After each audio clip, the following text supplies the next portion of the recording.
नमस्कार साथीहरू, आज मैले डिजी लोनको बारेमा कुरा गर्न गइरहेको छु। आइएमई पे मार्फत ग्लोबल आइएमई को सहकार्यमा आइएमई पे मार्फत डिजी लोन वैदेशिक रोजगारमा जाने युवाहरूको लागि भनेर ल्याइएको यो लोन छ। यो लोन सजिलै हामीले आइएमई पे मार्फत एप्लाई गर्न सक्नेछौँ।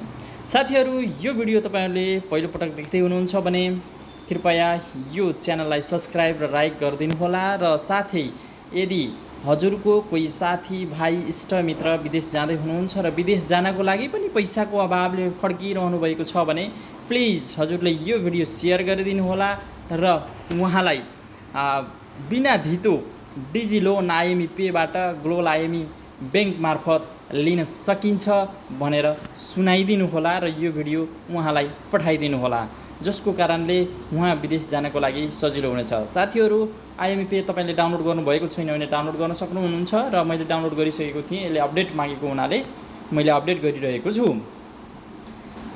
साथीहरू, अन्य धेरै प्रकारका लोनहरू बैंक मार्फत पाइरहेका छौँ र यो बिल्कुलै फरक डिजिटल लोन हो यो, जसमा पनि विदेश जानेको लागि मात्रै भनेर ल्याइएको छ र जसमा विदेश जानको लागि श्रम मन्त्रालयबाट स्वीकृत प्राप्त भएको हुनुपर्ने छ र उसले श्रम गरिसकेको हुनुपर्ने भन्ने कुराहरू पनि छ यसमा।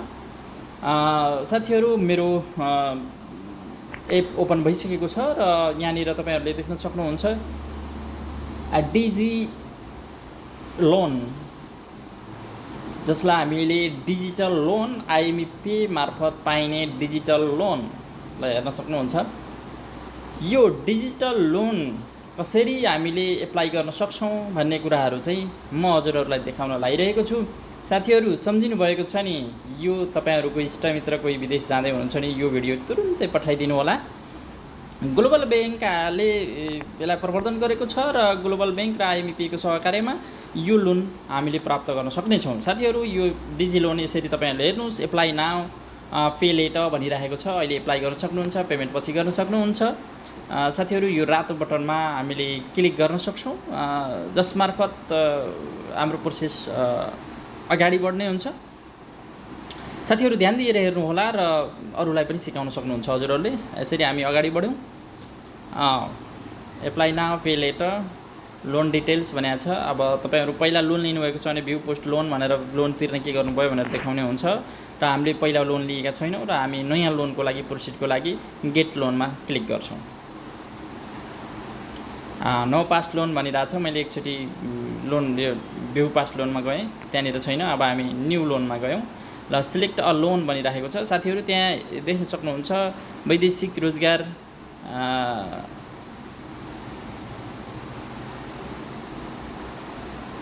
अब यहाँनिर गइसकेपछि हामी यो इक्युआई भनेको छ, यहाँनिर हामी क्लिक गर्छौँ है।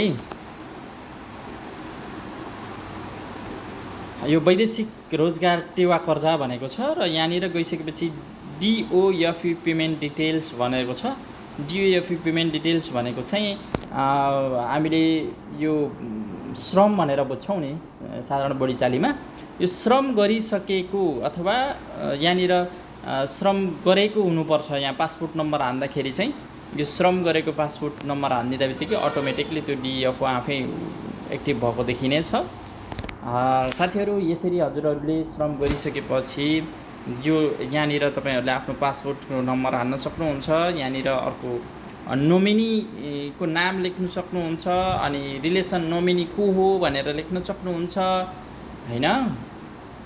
यसबाट तपाईहरु चाहिँ अगाडि बढ्न सक्नुहुन्छ र यहाँबाट तपाईहरुले आफूलाई चाहिएको लोन एप्लाई गर्न सक्नुहुनेछ। यसरी द नोमिनी को हो भनेर पनि सोधेको छ। अब नोमिनीको मोबाइल नम्बर लेख भनेको छ, मोबाइल नम्बर लेख्नुपर्ने हुन्छ। तत्पश्चात हामीले यसलाई अगाडि बढाउँछौँ। ल लोडिङ प्लिज वेट भनिरहेको छ।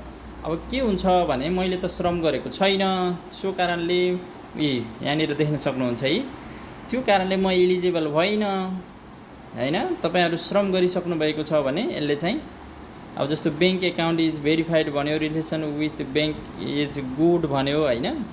अनि know your customer KYC is verified भन्यो तर भिसा इज भेरिफाइड भएन, business rule and criteria is not met भएन, इज मिट चाहिँ भएन। सो यो चाहिँ स्पेसल विदेश जानको लागि श्रम स्वीकृत भइसकेको मान्छेले मात्रै यहाँबाट लोन लिन सक्ने प्रक्रिया रहेको छ। त्यसैले विदेश जानुहुने साथीभाइहरू श्रम गरेर आधिकारिक श्रम गरेर लिगल च्यानलबाट विदेश जान खोज्नुहुने साथीभाइहरूको लागि यदि त्यही विदेश जानको लागि पनि पैसा नभएर अल्झिराख्नु भएको छ भने चाहिँ यसरी लोन लिन सकिने कुरा मैले तपाईँहरूलाई जानकारी गराएँ। साथीहरू यो प्रक्रियामा पासपोर्ट चाहिँ हामीले यो श्रम गरेको पासपोर्ट हुन्थ्यो भने यहाँनिरबाट चाहिँ एप्लाई गर्न प्रोसिड अगाडि बढ्ने थियो। मेरो पासपोर्ट श्रम गरेको थिएन हैन, सो यहाँबाट अगाडि हामी बढ्न सकेनौँ। त्यसैले साथीहरू मैले तपाईँहरूलाई यो जानकारी पछि तपाईहरूले आफ्ना साथीभाइ इष्टमित्रहरूलाई चाहिँ यसरी लोन लिन पाउँदो रहेछ है, यसरी काम गर्न सकिन्छ है भनेर तपाईँले पनि जानकारी उहाँहरूसम्म पुर्याइदिनु होला। यो एउटा सामान्य प्रोसेसद्वारा पनि लोन लिन सकिन्छ। साथीहरू यो भिडियोलाई जति सक्दो आफ्ना साथीभाइहरू मार्फत सेयर गरिदिनु न।